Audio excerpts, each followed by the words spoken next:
নমস্কার, শুভ মধ্যাহ্ন। চলে এসেছি একটা রেসিপি নিয়ে। আজকে আমি পূর্ববঙ্গের লোকেরাই সাধারণত খেয়ে থাকে, এখানকার লোকেরা খায় কিনা আমি জানি না। গুড় চাউলি মাছের ঝাল রান্না করছি। দেখুন কিভাবে করছি। প্রথমে কড়াতে তেল দিয়ে দিলাম, এবার মাছগুলোকে ভেজে তুলবো। সেটা হচ্ছে গুড় চাউলি মাছ।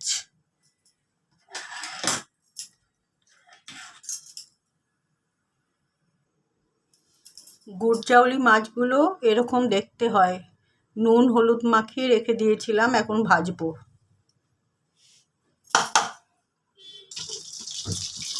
গুড় চাউলি মাছ রান্না করতে আমার এই উপকরণগুলো লাগবে। আমি মৌরি ফোড়নে দেব, আর দেব একটা এলাচ, দুটো লবঙ্গ, একটু জয়িত্রী, আর সব শেষে দেব তেজপাতা আর দুটো কাঁচা লঙ্কা।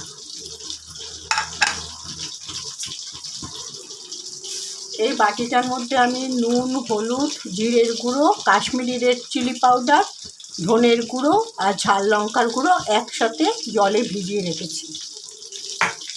মাছগুলো আমার ভাজা হয়ে গেছে, এবার তুলে নিচ্ছি।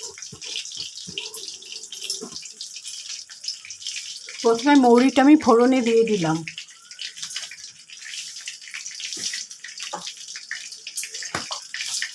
আর একটু তেল দিচ্ছি।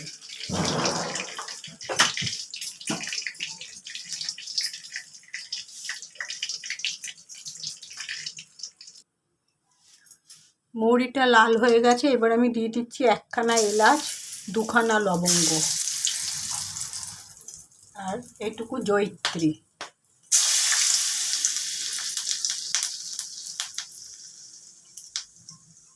এবারে দিয়ে দিচ্ছি আগে থেকে ভিজিয়ে রাখা মশলাটা।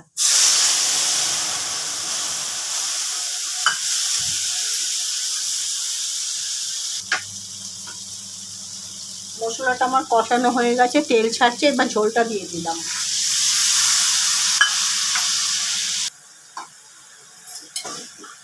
মাছগুলো আগে ভেজে তুলে রেখেছিলাম, এখন আমি এগুলোকে, ঝোলটা ফুটে উঠেছে, এবার আমি এগুলো মিশিয়ে দিচ্ছি।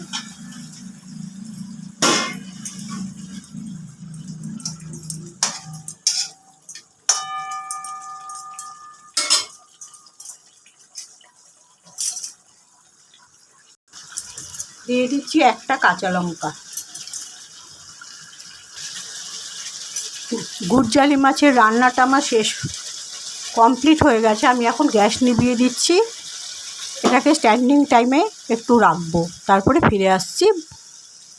গ্যাস নিভিয়ে দিলাম, স্ট্যান্ডিং টাইমে রেখে তারপরে ফিরে আসছি।